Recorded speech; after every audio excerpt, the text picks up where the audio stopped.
नमस्कार दोस्तों, स्वागत है आपका हमारे आज के करंट अफेयर की क्लास में। शुरुआत करते हैं दोस्तों अपने पहले करंट अफेयर से कि जैसलमेर में सबसे बड़ा ग्रीन एनर्जी नेटवर्क है वो बनने जा रहा है। ये ग्रीन एनर्जी नेटवर्क क्या है कि ये अक्षय ऊर्जा उत्पादन में लगभग 3 लाख करोड़ रुपए का निवेश है जो यूएई संयुक्त अरब अमीरात देश है वो करने जा रहा है। इसके लिए लगभग 1.5 लाख हेक्टेयर भूमि है उसका आवंटन किया जाएगा, जिसके लिए राजस्थान के अक्षय ऊर्जा निगम ने 600 करोड़ रुपए की सिक्योरिटी राशि है वो मांगी है। डिटेल में देखते हैं इस योजना को। इसमें विदेशी निवेश करेगा यूएई 3 लाख करोड़ रुपए का ग्रीन एनर्जी के ऊपर। परियोजना की क्षमता होगी 60,000 मेगावाट। अक्षय ऊर्जा प्रोजेक्ट है। अक्षय ऊर्जा हम देख ही चुके हैं कि ऐसी ऊर्जा जो हमें ऐसे स्रोतों से प्राप्त हो रही हो जो भविष्य में कभी भी समाप्त नहीं होंगे, जैसे सोलर ऊर्जा हो गई, पवन ऊर्जा हो गई, हाइड्रो ऊर्जा हो गई और बायोमास हो गई। जमीन का आवंटन 1.5 लाख हेक्टेयर जमीन यहाँ पर आवंटित की जाएगी और इसके लिए अक्षय ऊर्जा निगम है वो यूएई से 600 करोड़ रुपए की सिक्योरिटी राशि लेगा। लेकिन इसके अंतर्गत कुछ चुनौतियों का सामना करने पड़ेगा। जैसे सबसे बड़ी चुनौती है ग्रीन कॉरिडोर और ट्रांसमिशन नेटवर्क। ट्रांसमिशन नेटवर्क मतलब हो गया कि जो हम ऊर्जा का उत्पादन करेंगे, जो हम बिजली बनाएंगे, उसको ग्रिड तक पहुंचाने में और ग्रिड से आगे उसका जहां पर उपयोग होगा यानी शहरों, नगरों, फैक्ट्रियों, उद्योगों तक पहुंचाने में जो ट्रांसमिशन लाइन होगी उसमें किसी प्रकार का व्यवधान नहीं होना चाहिए। किसी भी प्रकार का जो प्राकृतिक आपदाएं होती है उससे वो नुकसान हो जाता है, कई बार बंद हो जाती है, वो चीज़ें नहीं होनी चाहिए।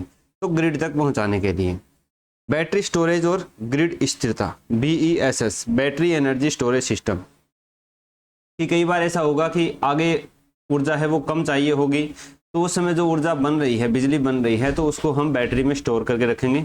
तो इसके लिए एक बड़े स्तर पर बैटरी ऊर्जा स्टोरेज सिस्टम है वो हमें अपनाना पड़ेगा। नए नियमों के अनुसार 10% हिस्सा है वो ग्रीन कॉरिडोर में परिवर्तित करना जरूरी है। ग्रीन कॉरिडोर क्या होता है? ग्रीन कॉरिडोर का मतलब है कि जहां से बिजली का उत्पादन हो रहा है और जहां उपयोग हो रहा है उसके बीच में जो भी ट्रांसमिशन लाइन होगी, जो भी ग्रिड होंगे, जो भी कंट्रोल रूम होंगे, क्योंकि ऐसा तो है नहीं कि ये थोड़ी बहुत बिजली बनती है, इसमें बहुत ज़्यादा मात्रा में बिजली बनती है, तो कई बार उनमें फॉल्ट आ जाते हैं। कई बार बिजली की जो वोल्टेज है वो कम ज़्यादा होती है, इससे ट्रांसमिशन लाइन है वो भी फूंकने का व्यय होता है। इसके लिए कंट्रोल रूम बनाए जाते हैं।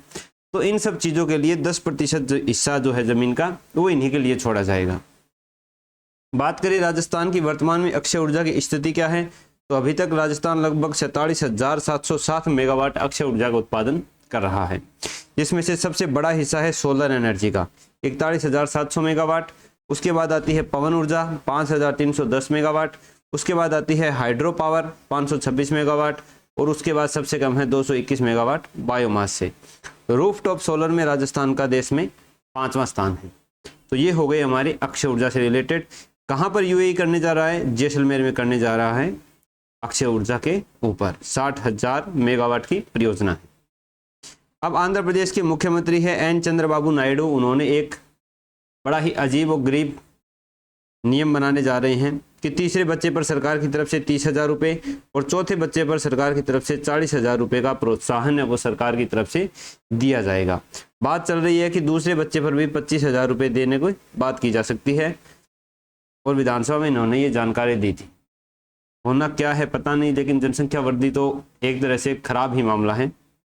ऐसे ही जस्ट न्यूज़ थी। इसके बाद ये एडिटोरियल आया हुआ है, capital flight and pressure on rupees. Capital flight का क्या मतलब होता है? कैपिटल मतलब पूंजी, फ्लाइट का मतलब फ्लाइट में जा रही है। कहाँ से जा रही है? मतलब भारत देश से तेजी से पूंजी है वो विदेशों में जा रही है। जो विदेशी निवेशक थे जिन्होंने भारत की कंपनियों में शेयर बाजार में निवेश कर रखा था वो अपनी पूंजी वापस निकाल रहे हैं। तो कैपिटल फ्लाइट के अंदर बैठे कहाँ जा रही है? वापस जा रही है। और प्रेशर ऑन द रुपीज, रुपए के ऊपर क्या प्रेशर है इसको हम देखते हैं। फोकस में क्यों है? क्योंकि फारस की खाड़ी में बढ़ते जियोपॉलिटिकल तनाव हो गए, हॉर्मुज स्ट्रेट हो गया, ग्लोबल फाइनेंशियल जो अनिश्चितता है, इसके कारण जो निवेशक हैं उनको भारत में अब बहुत ज़्यादा लाभ मिलने का आसार लग नहीं रहा है। कारण क्या है? कारण यही है कि तेल की बढ़ती कीमतें हैं, बाहरी सेक्टर की बढ़ती कमजोरियां हैं और रुपये की कीमत कम हो रही है। और रुपये की कीमत कम होती है उस समय फिर लाभांश जो है वो कम हो जाता है। फिर यूएस फेडरल रिजर्व और बैंक ऑफ इंग्लैंड, अगर यूएस फेडरल रिजर्व है वो ब्याज दरों को बढ़ा देता है, यानी अपने निवेशकों को ज़्यादा ब्याज देता है, तो फिर वो निवेशक है वो भारत में अपना रुपया लगाने की बजाय कहाँ पर जमा कराएंगे, यूएस फेडरल रिजर्व में कराएंगे। तो वो यहाँ जो निवेश किया था वो निकाल के और कहाँ कराएंगे, यूएस में। अब वो भारत से रुपए निकाल के यूएस में जमा कराएंगे तो भारत से किसकी निकासी हो रही है, डॉलर की निकासी हो रही है। डॉलर की निकासी हो रही है तो फॉरेक्स अपना क्या हो रहा है, कम हो रहा है और रुपए का मूल्य गिरेगा।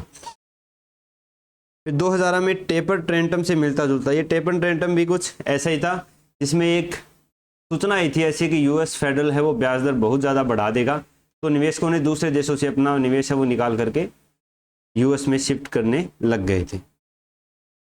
कच्ची तेल की बढ़ती कीमतें करंट अकाउंट डेफिसिट को बढ़ा रही है। अब कच्चे तेल का हम लगभग अपनी ऊर्जा का 85% आयात करते हैं।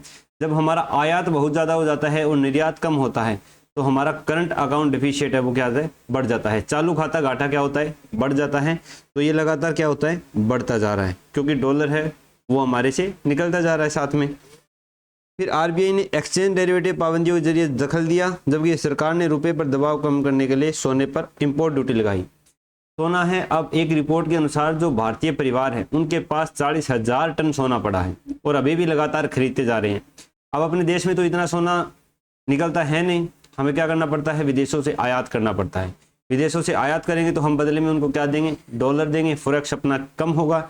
इसलिए सरकार ने सोने पर स्टाम्प ड्यूटी भी बढ़ाई ताकि सोना खरीदना महंगा हो सके तो लोग कम खरीदें इसको। चुनौतियां, रुपए में लगातार गिरावट, ग्लोबल ब्याज दरें बढ़ने से भारतीय एसेट का आकर्षण कम हो रहा है, भारतीय बाजार में निवेशक है वो कम आ रहे हैं। कल हमने देखा ही था कि अरावली के कारण भी जो अपना स्टोन और मार्बल जो बिकता था उसके भी कहाँ पर शिफ्ट हो रहे हैं ऑर्डर, इटली में, वियतनाम में शिफ्ट हो रहे हैं। तो इससे भी हमको डॉलर मिलते थे वो अब नहीं मिलेंगे। एनर्जी की कीमतें बढ़ रही है, पेट्रोलियम उत्पादों की कीमतें बढ़ रही है, जिससे हमारे सभी चीज़ें क्या हो रही है, प्रभावित हो रही है, क्योंकि ट्रांसपोर्टेशन महंगा हो रहा है, उद्योगों को जो एनर्जी चाहिए वो भी महंगी हो रही है। मॉनेटरी को सख्ती से लागू करना पड़ेगा, महंगाई दर है वो लगातार बढ़ रही है। आगे का रास्ता है कि फॉरेन एक्सचेंज रिजर्व और बाहरी सेक्टर की मजबूती को मजबूत करना पड़ेगा। एनर्जी इंपोर्ट शॉर्ट में विविधता लाना और रिन्यूएबल एनर्जी ट्रांजिशन को तेज करना, यानी हमें जो आयात करते हैं पेट्रोलियम का उसको कम करो। रिन्यूएबल एनर्जी है, नवीकरणीय ऊर्जा है, जैसे अक्षय ऊर्जा उत्पादन है, उसके बढ़ावा देने पर हमें जोर देना होगा। फिस्कल मैनेजमेंट बनाए रखना और करंट अकाउंट डेफिशिएंट को कंट्रोल में रखना कि आयात कम हो और निर्यात को हम बढ़ाएं ताकि जो हमारा चालू खाता घाटा है वो संतुलित रहे।